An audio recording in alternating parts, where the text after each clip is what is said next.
it's Ben here. It's Friday night. I'm at the London Music Club at the London Poetry Slam here with TedO. TedO? Oh! All right. Oh, Ted. Oh, Ted.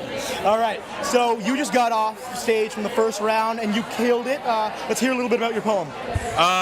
So my poem is entitled Dear G.I. Joe, and it's sort of an apology letter because when I was a child, I blew up my G.I. Joe with firecrackers, which also leads into a Dear Leonardo piece in the same poem where I lost him at the beach because I couldn't remember where I buried him because my memory is not good. You're just a cruel person. You're just a cruel individual. Yeah, you know? yeah, and it's just an apology letter for stuff. It's fun. It's a fun piece. Yeah. It gets lots of laughs. And it really wasn't what I was going for when I wrote the piece, but it ended up being a comedy piece, which tends to happen with a lot of my stuff. Yeah. And okay, I know a little bit about you. I've known you for a few years now. I know you too. Who are you? But so just for you at home. So Ted, how long have you been involved in the slam scene, and how'd you get into it? I've been doing slam since February of last year. Currently, it's September 2013, so last year would be 2012. Which puts it around a year and a half, almost two. I got into it. I'm a big fan of hip-hop, and of Sage Francis specifically is probably my top of the list. And his Sage Famous label put out an album by Buddy Wakefield, who is like the upper echelon of every spoken word. If you don't know who he is and you're looking about spoken word, look him up, man. And they put out an album, and I downloaded it. Well, I didn't even download it. I downloaded one song off the Sage Famous website, Convenience Stores, which is phenomenal. And the way they put that track together with Leslie piano and everything in the background was incredible. And it got me interested. I looked in more into Buddy, and then I found out like 6 months later that London had a slam. And I had just been, well, not just, within a couple of years of been through a rough divorce, and I had a poem about it, and I came and shared it on the LPS stage, and it went over really well, and it was such a community, right? Yeah. Such a welcoming place. And it just really kept, distinct with the scene, right? Yeah, it kept me coming back. It was like, that's awesome. Hey, we welcome anything you got to say and anything you got to share, and we want you here. And it was such love that I felt that I was like, wow, I want to be a part of this. I want to give other people the feeling I got the first time I stepped on stage. That's awesome. And that's kind of my introduction to the London scene and poetry in general. So why is spoken word important to you specifically? And then, to me specifically, I'm going to pause here and have a quick drink. I'll allow it. Alcohol. What was the question? Why is it important to me? Let me tell you. Because it is, it's an open, I kind of touched on it before. It's an open, accepting thing. People are willing to let you say basically whatever you want. Here in London, we have no hate speech rule, which I love because we've had some issues before, but that's neither here nor there, so I don't know where it is. We're gonna step around that one. It's it's, as I said, it's a community thing. It's also kind of a movement for activists. Personally, I'm not an activist. My poetry is not really trying to change the world. If it does, cool. Good on you. But I'm not looking to do that. I'm more of a storyteller. I'm more of a wordsmith and an activist. But it's an open stage, man. It's incredible, and it does have the power to change the world.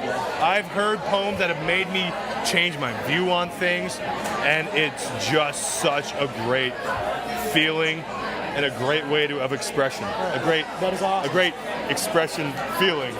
I'm rambling. Ben, ask me another question quick before I keep talking. Do you have any advice that you'd give to anyone looking to perform for the first time at the slam? Do it. Wow. Advice. bite the bullet. Yeah. Which isn't to say go first, but that may happen. Yeah, that's tough. But yeah, it's never I good know to go one of my first slams, I had to, they put me up first. I was like, oh, cool, I've never been here before. I'm up first. Oh, that sucks. But yeah, like, it's tough getting up on stage. It is, but it's something. It's nothing you can say except go do it. Yeah. Until you're up on that stage, and if you're scared, if you don't want to be judged, there's open mics everywhere. You don't gotta go up. Here. Yeah. You don't gotta go up just to be scored. Yeah. Go up just to share yourself. Yeah, and get used to being on stage. It is such a welcome experience, a welcome community here, and every poetry slam I've been to, I love everyone. I cannot point to a single poet and say, hey, I don't like that. Yeah. I will say there are certain poems I may not be a fan of, but I can look at it and say, wow, I know where you're coming from. I know why you wrote that. Yeah. That is an incredible thing. Mad respect to you for having the guts to go up. So basically, Gryffindor up and get on stage. Get up there. That is awesome. All right, thank you so much. But that brings us to the next part of our interview, TedO. This is the lightning round. Oh, this is so good because right now, I don't know if you people at home know it because you don't because you're not here, but it is thunder and lightning outside. So I'm putting up my umbrella and let's do this. All right, so answer as quickly as you can, cats or dogs? Cats. Coffee or tea? Coffee. Would you rather read a novel or write a poem? I would rather read a poem. Nice. Narnia or Harry Potter? I've never read the Harry Potter series or Narnia, but I think the Narnia movies are better, but I've never seen the Harry Potter movies, so I'm going with Narnia! All right, Wordsworth or Cummings? Wordsmith. Okay. What was the question? Whatever. Beer or whiskey? Whiskey, I'm drinking it, baby. What's up? Bourbon, scotch, or rye? Oh, rye. All right. What is the greatest movie of all time? Gangs of New York. And what animal does Mike look like? Who the hell is Mike? The guy right there. Oh, yeah, you're Mike. Dude, you look like a lemur. Oh, he looks like a lemur. All right. What is the coolest word in the English language ever? Snuffleupagus. All right. If you were a monkey, would you throw your poop at everybody? I'd do it now. All right. What is your greatest fear? This interview session accidentally not getting recorded. All right. Who is an artist you look up to? You. What quality do you admire most in others? That they're Ben McCabe? No. Honesty. Who is someone who has seriously impacted your life and your art? Dan Murray. Are you surprised by the serious turn this interview was taking? Could you repeat the question? Are you surprised by the serious turn this interview was taking? Yeah, actually, when you start with cats and dogs, it's got weird. So how awesome are bears? What kind of bears? Panda bears are amazing. All right. Polar bears are amazing. That bear that sneaks in, you gotta hang your food from? That dude ain't cool. That ain't right. Let me have my food, man. Oh, I want some peanut butter. So hey Ted, how are What's you up? doing? Oh, I'm not bad, man. All right. Looking forward to whatever happens now. So would you rather save G.I. Joe or Leonardo? Oh, dude, that's not a cool question. You're asking me now. This is the worst lightning round answer ever because it is G.I. Joe. All right, and that concludes our interview. Thank you so much. We are live on scene, about to start the second round at the London Poetry Slam, and I'm Ben McCabe. I am TedO. 3, 2, 1.